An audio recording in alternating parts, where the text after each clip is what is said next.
మరి ట్రంప్ సంతకం చేయకపోవడం వెనక అసలు కారణాలేంటి? ఇరాన్ నిజంగా వెనక్కి తగ్గిందా లేక సమయం కోసం ఎదురు చూస్తోందా? పాకిస్తాన్ మధ్యవర్తిత్వం ఎంతవరకు పనిచేసింది? కాల్పుల విరమణ శాశ్వత శాంతికి దారితీస్తుందా లేక మరో భారీ యుద్ధానికి ముందు నిశ్శబ్దమా? ఇవే అంశాలపై ఇవాళ మన డిబేట్లో మాట్లాడదాం. డిబేట్లో పార్టిసిపేట్ చేస్తున్నారు senior journalist and senior analyst doctor అందే సత్యం గారు. సత్యం గారు నమస్కారం సార్. నమస్తే రోజా గారు. సత్యం గారు, ట్రంప్ డీల్ మీద ఎందుకు అసలు ఒక కొలిక్కి రావట్లేదంటారు? ఎందుకు సంతకం చేయలేదు ఈ ముసాయి మీద? దీని వెనక ఉన్నటువంటి బలమైన రీజన్ ఏంటి అని అంటారు? అంటే ఇరాన్పై ట్రంప్కు ఉన్నటువంటి అపనమ్మకం ఒక కారణం అవ్వచ్చా, లేదంటే ఇరాన్లో ఉన్నటువంటి రీజనల్ ఇన్ఫ్లుయెన్స్ అమెరికాకు నిజంగా ఒక పెద్ద స్ట్రాటజిక్ థ్రెట్గా ఏమైనా మారిందా? రీజన్స్ ఏంటి అనేది మీ అంచనా? First terms and conditions America dictate చేసినట్టుగా ఇరాన్ వినాలనేది ట్రంప్ యొక్క కోరిక. దాడి చేసింది కూడా అదే ఉద్దేశంతో, గల్ఫ్ మొత్తం గ్రిప్లో పెట్టుకోవాలన్నటువంటి ఉద్దేశంతో దాడి చేశారు. తర్వాత గల్ఫ్ మొత్తంలో దరిదాపు 19 సైనిక స్థావరాలు ఉన్నాయని అంచనా. దీంట్లో ఇరాన్ ఒక్కటి భిన్నంగా వ్యవహరిస్తుంది. కాబట్టి ఇరాన్ని డిస్మాంటిల్ చేస్తే ఖచ్చితంగా తన ఏకఛత్రాధిపత్యంలోకి వస్తుంది.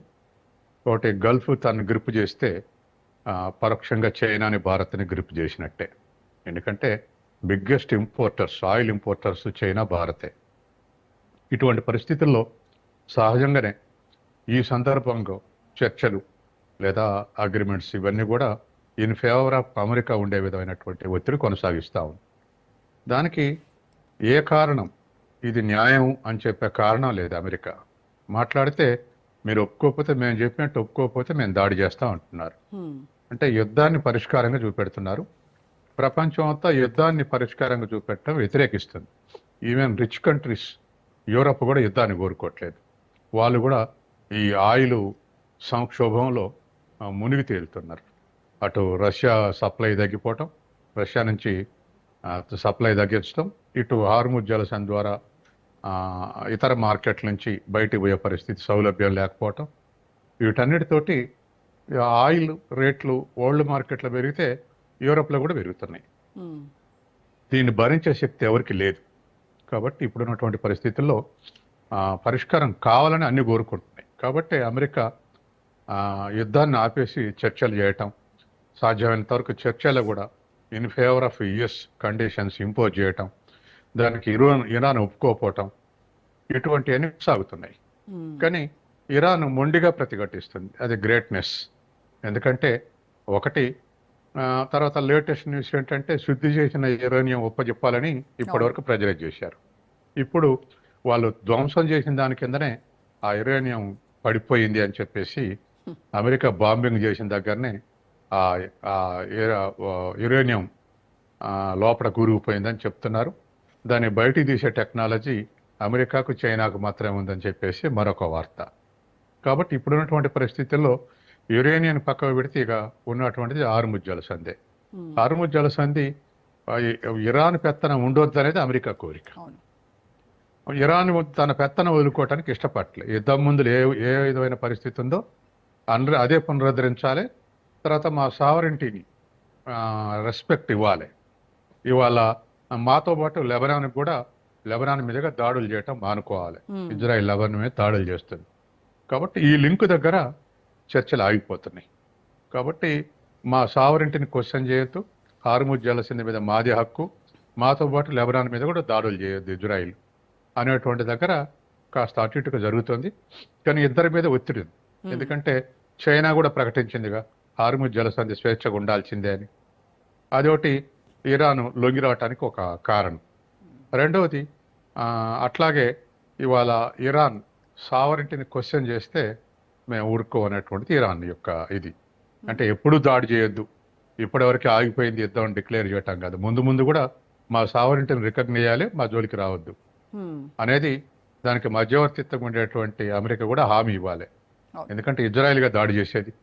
కాబట్టి ఈ రెండింటి దగ్గర కొంతమేరకు ఆగిపోతున్నాయి. అమెరికా కానీ ఇజ్రాయెల్ కానీ సస్పిషియస్ ఏమిటంటే ఈ ఇరాన్కు ఆ టెక్నాలజీ ఉంది. ఏది ఆటమిక్ వెపన్స్ తయారు చేసేటువంటి టెక్నాలజీ ఉంది. రేపు మళ్ళీ పునఃప్రారంభిస్తే ఎట్లా? కాబట్టి అసలు మీ దగ్గర యురేనియం ఉండదు, అసలు అసలు ఈ ఆటమిక్ మిజైల్స్ తయారు చేయమని అగ్రిమెంట్లో సంతకం పెట్టాలి. ఇది అమెరికా కోరిక.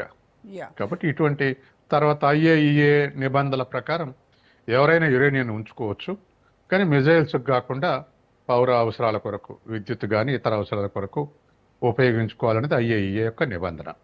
కాబట్టి వాటిని కాదని అమెరికా ఒత్తిడి పెంచుతుంది. వాటి ప్రకారం ఉండాలనేది ఇరాన్ యొక్క కోరిక.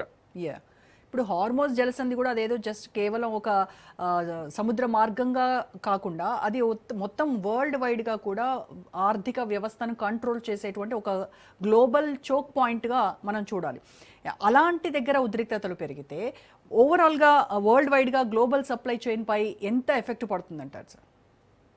ఇప్పటికైతే 5% డిడక్షన్ అవుతుంది. అందరు అంచనాలు, అన్ని దేశాల అంచనాలు. గ్రోత్ రేటు మంది 7.4 అనుకున్నాం. ఇవాళ లేటెస్ట్గా 6.9 అంచనా వేస్తున్నారు రేటింగ్ సంస్థలు. అంటే 5.5% రిడక్ట్ అవుతుంది. కాబట్టి ఆ దరిదాపు అన్ని దేశాల యొక్క గ్రోత్ రేటు 0.5% రిడక్షన్ ఇప్పటికీ. భవిష్యత్తులో మరింత ఇదే క్రైసిస్ కొనసాగితే ఇంకా తగ్గించుకోవాల్సి వస్తుంది. అన్ని దేశాల గ్రోత్ రేటు కూడా తగ్గించుకోవాల్సి వస్తుంది.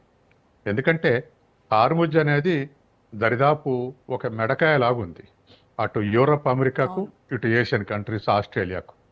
కాబట్టి ఇటు రెండింటి మధ్య ప్రపంచం అంతా చుట్టి రాకుండా హార్ముజ్ జలసంధి ద్వారానే వస్తున్నది. చూడరాదండి, మనం హార్ముజ్ జలసంధి నుంచి వస్తే ఆయిల్ 2200 కిలోమీటర్లే మనకు గల్ఫ్ దేశాలకు. తిరిగి రావాలంటే హార్ముజ్ జలసంధి మూసేస్తే మనం యూరప్ నుంచి అమెరికా నుంచి దిగుమతి చేసుకుంటే అది కేప్ టౌన్ నుంచి రావాలంటే దరిదాపు 5-6 వేల కిలోమీటర్లు. అంటే 3 టైమ్స్. ఇట్లా ప్రపంచం మొత్తానికి కూడా ఇదే పరిస్థితి. తర్వాత రెండోది, గల్ఫ్ నుంచి వచ్చేటువంటి పెట్రోల్ ధర తక్కువ. మనకు ట్రాన్స్పోర్ట్ ఛార్జెస్ బ్యారెల్కు $2.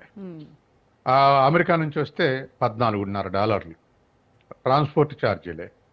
తయారీ ఖర్చు క్రూడాయిల్ 1 బ్యారెల్ $14. ఇరాన్లో కానీ గల్ఫ్ కంట్రీస్ కానీ.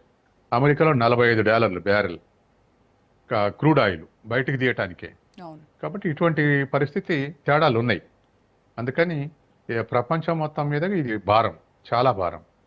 మనం చూడండి, సాధ్యమైనంత వరకు ఏదైనా రోడ్డు గండి పడితే వరదలు వచ్చి చుట్టూ 50-60 కిలోమీటర్లు తిరగాలంటే ఎంత ఖర్చు అవుతుందో చూడండి, లారీకి కానీ కారుకి కానీ.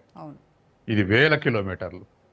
కాబట్టి సహజంగానే ప్రపంచ దేశాలన్నీ కూడా హార్ముజ్ జలసంధి స్వేచ్ఛ వాణిజ్యానికి అనుకూలంగా ఉండాలని, ఇన్క్లూడింగ్ చైనా కూడా డిమాండ్ చేసింది. కాదు, అది అమెరికా చేతుల్లో ఉన్నా, ఇరాన్ చేతిలో ఉన్నా వాటి మీద రిస్ట్రిక్షన్స్ ఉండటానికి వీల్లేదు అనేటువంటిది అర్థం. ఎస్.